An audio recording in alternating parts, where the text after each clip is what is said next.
a resilient police officer, a dirty little dog with a pleading look in its eyes, and a mysterious piece of paper that could change the fate of 3 people forever. When Liam Carter finds a little dog following him in the dead of night, he doesn't know that it's carrying a desperate plea for help. But who wrote the words? And will he get there before it's too late? The apartment is cold. 2 children huddled in the dark. No food, no water, no one around.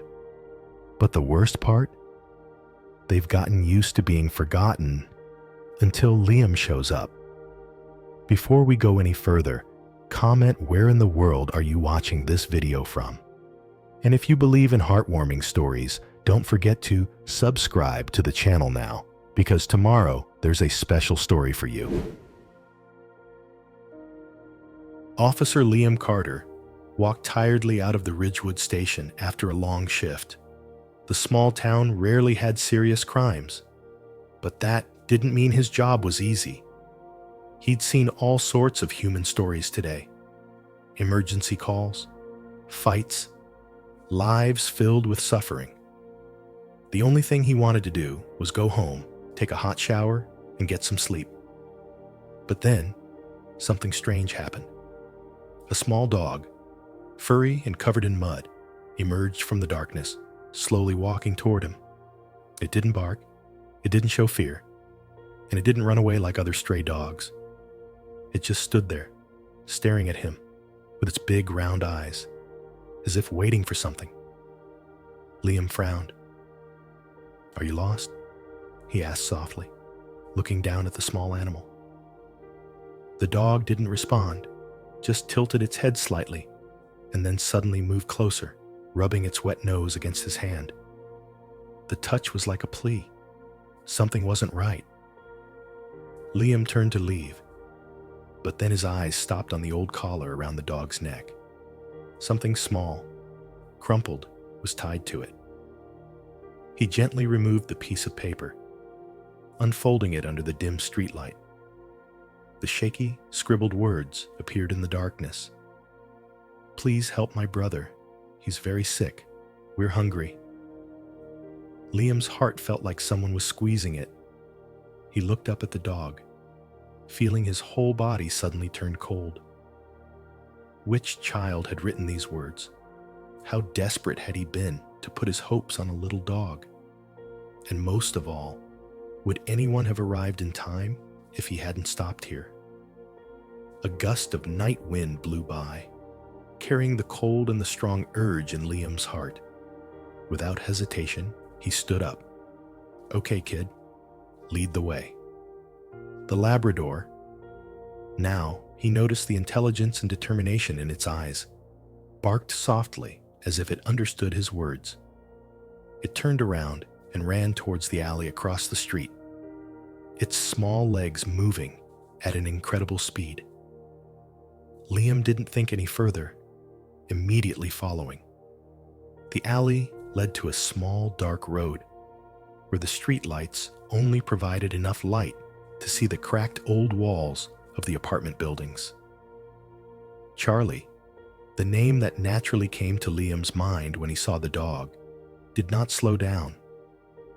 It ran through the puddles, its small legs not faltering. Why was it so persistent? This question made Liam's heart clench. A dog cannot understand the complexities of human life, but it can sense love, loyalty, and despair. Something, or someone, had Charlie racing against time in a way that only beings fighting for their lives can. After a few minutes, the dog turned into a dead-end alley, where an old, decaying apartment complex appeared before him.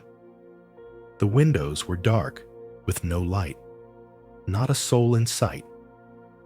Charlie stopped in front of a worn wooden door, scratching at it lightly, letting out a small but passionate groan. Liam listened.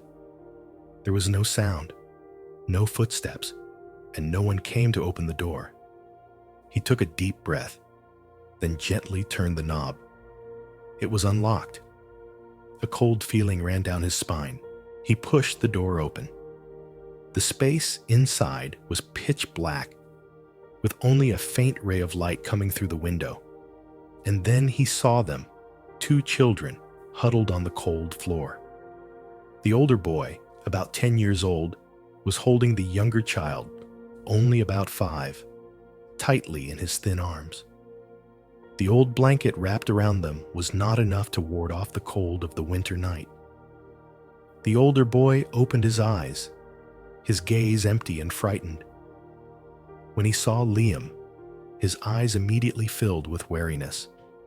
But Liam did not see that fear. He could only see one thing. They had been waiting for someone to save them. And perhaps Charlie was their last hope. At that moment, Liam understood that this encounter was no coincidence. It was a calling that he could not ignore. But would he have enough time to help them? Could he save these 2 children from the fate they were facing? Some part of him knew that from this moment on, his life would never be the same again. Liam stood in the darkness, his heart sinking as he looked at the 2 children before him.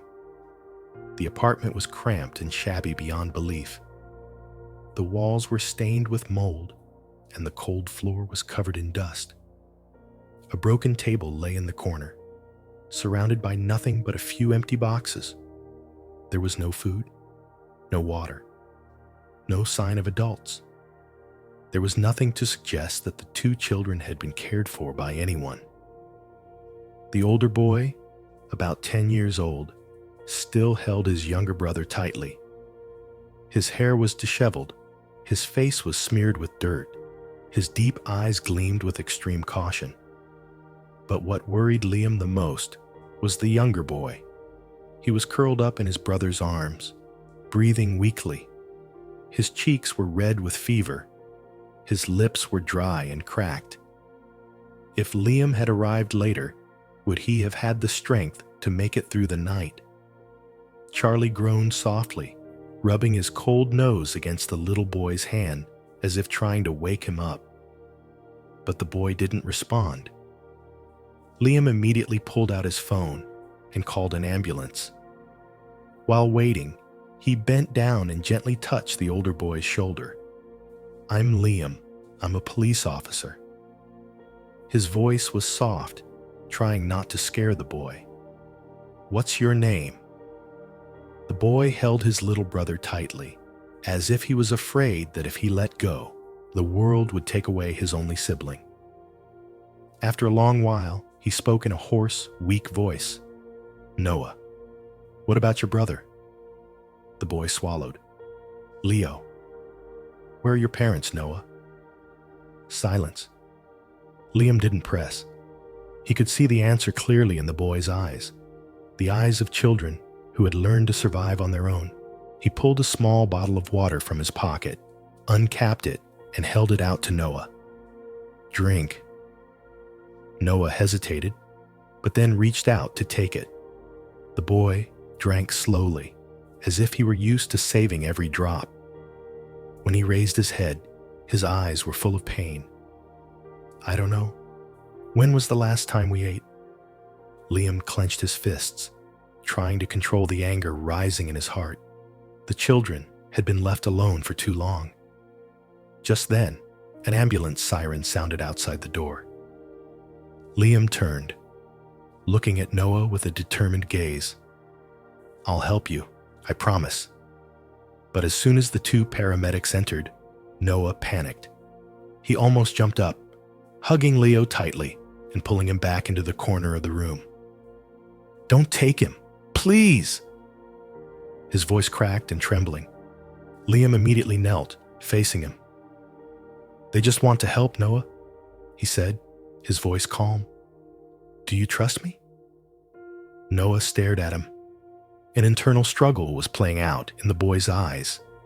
He had learned all his life that no one could be trusted. But now, in the darkness of despair, Liam was the first person to look him in the eye and tell him that he wasn't alone. Noah shook his arms and let them go. The paramedics gently lifted Leo onto the stretcher. The little boy still didn't wake up. Noah rushed toward his brother, his hands clutching the corner of the blanket. "Please, don't separate us." His little fingers dug into the fabric. It wasn't just a hug, it was his life. Liam put his hand on Noah's shoulder, steady as a promise. "I'll go with you. I won't let anyone separate us." Noah looked at him. 1 second, 2 seconds. Then, for the first time in his life, he nodded in trust.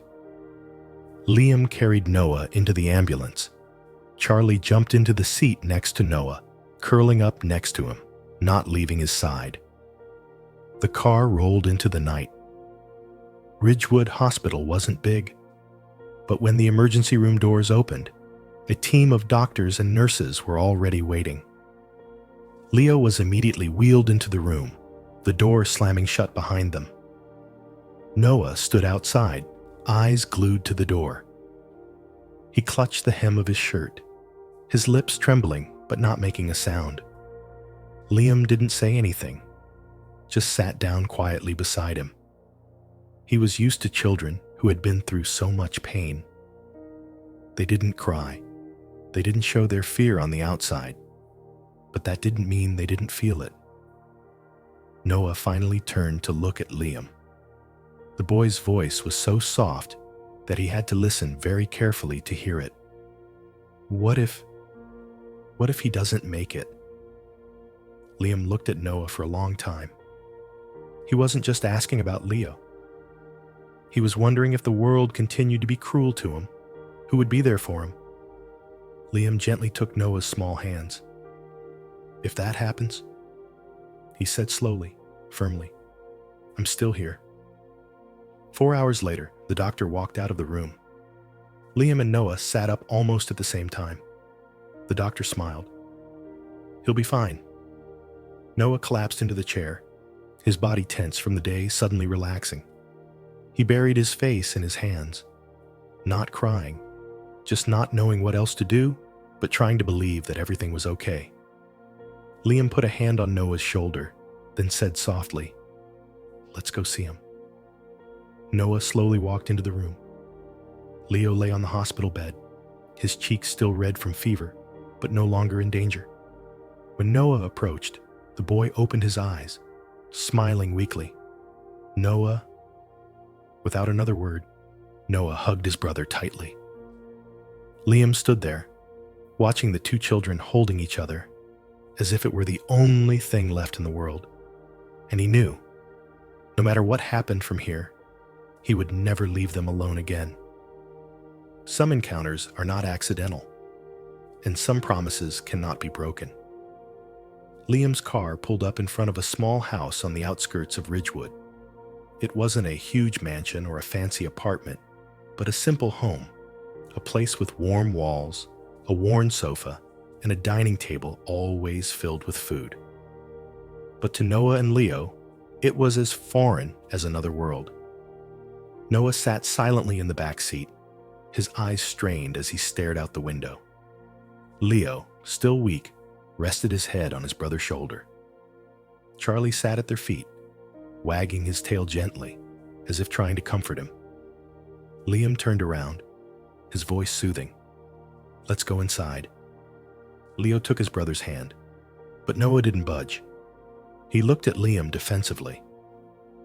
"How long are we going to be here?" Liam understood what he meant. Kids like Noah were used to being moved from place to place. They didn't believe in stability because their lives had never had a real foundation. "As long as it takes," Liam replied, his eyes sincere. Noah said nothing, but he squeezed Leo's hand tighter before opening the door and stepping down. This wasn't an acceptance. This was just a step. But sometimes the longest journeys start with such a small step. The first few days passed in a heavy silence.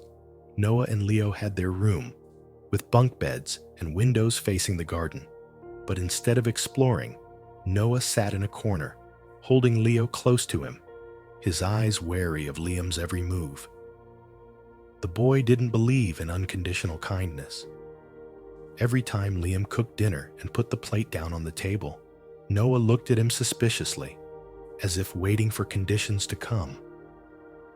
When Liam told him he could shower as long as he wanted without fear of being scolded, Noah stood in the shower until the water ran cold, as if he didn't dare believe he could enjoy it for more than a minute. And every night, when Liam said goodnight and turned off the light, Noah didn't fall asleep right away. He stayed awake, listening, alert, like a wild animal accustomed to the dark and its hidden threats. Once, Liam suddenly walked into the room to check on Leo. When the door opened, Noah jumped, lunging for his brother, breathing heavily. Liam pulled back immediately, holding up his hands to reassure him. "It's okay. I just wanted to check on Leo." Noah didn't answer, but the shaking in his thin shoulders said it all. Liam left, but that night, he lay in bed and wondered, how do I break down that wall? He knew that love couldn't be forced, so Liam was patient. He didn't ask Noah questions that would pressure him. He was simply there.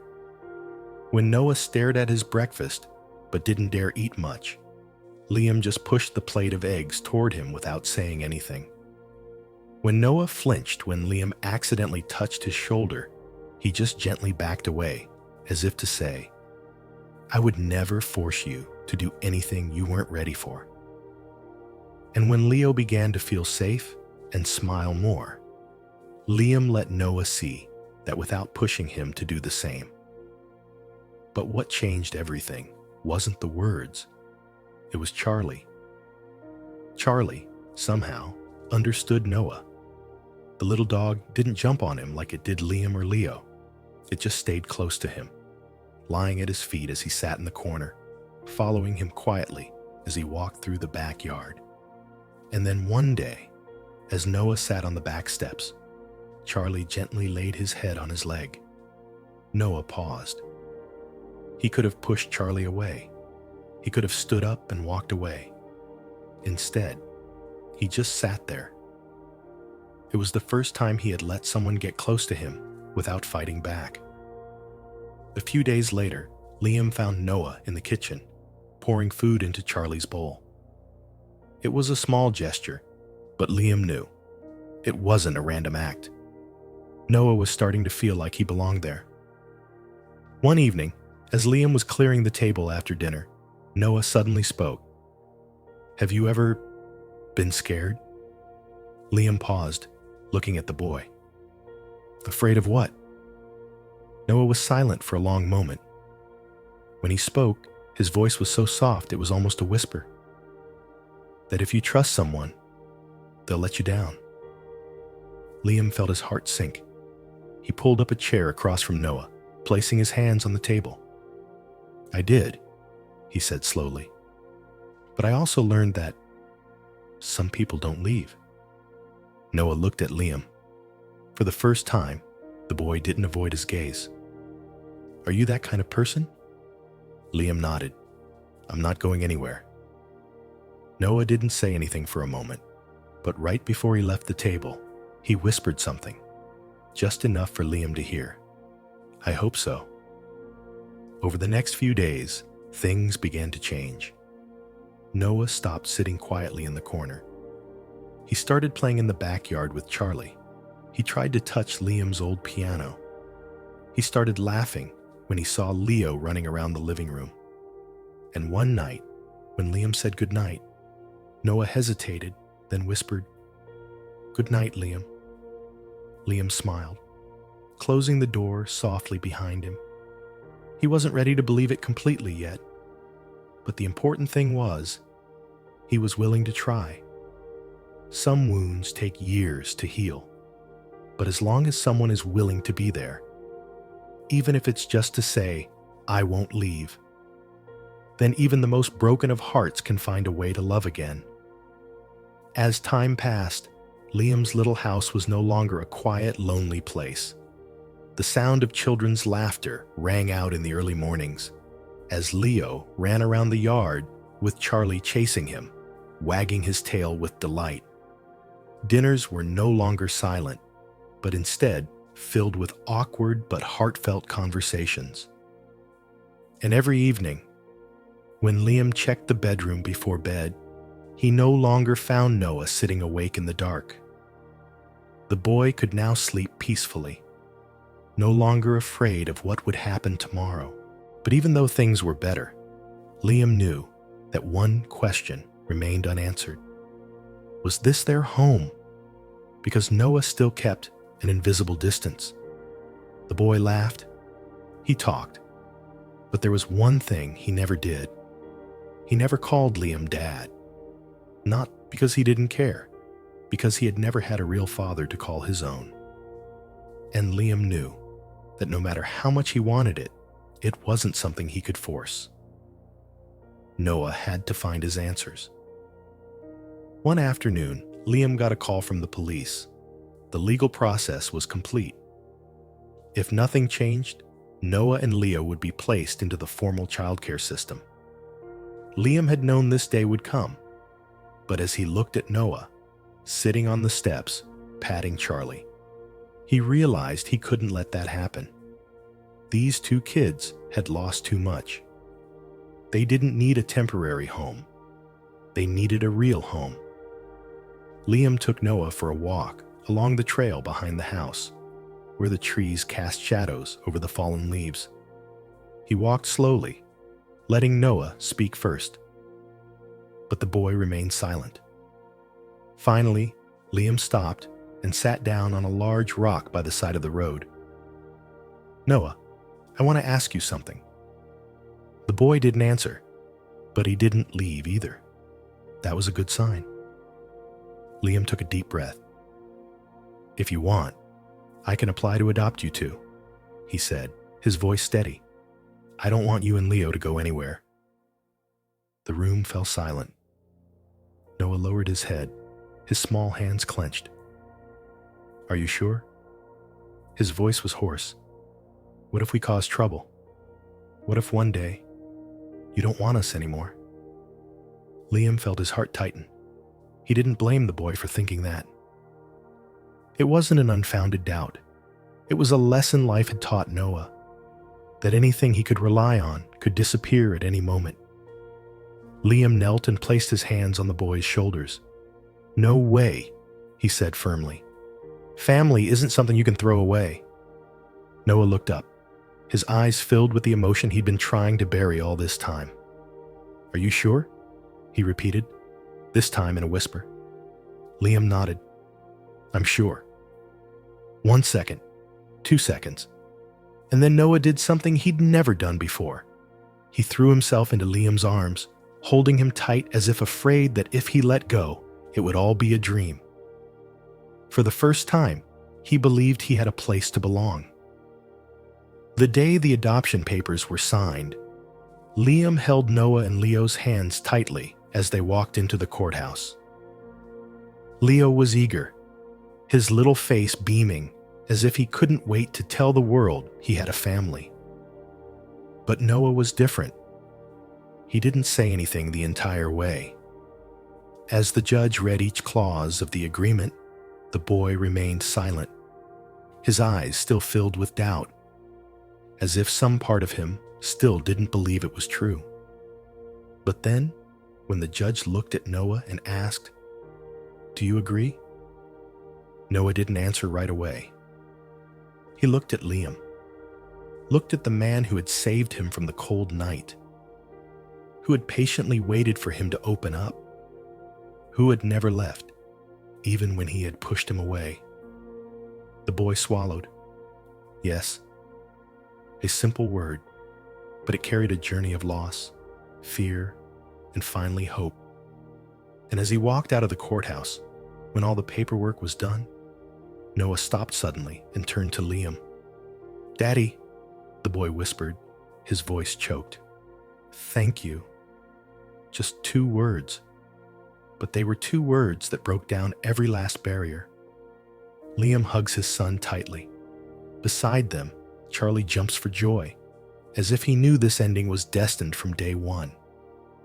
They are no longer just three lost individuals. They are a family.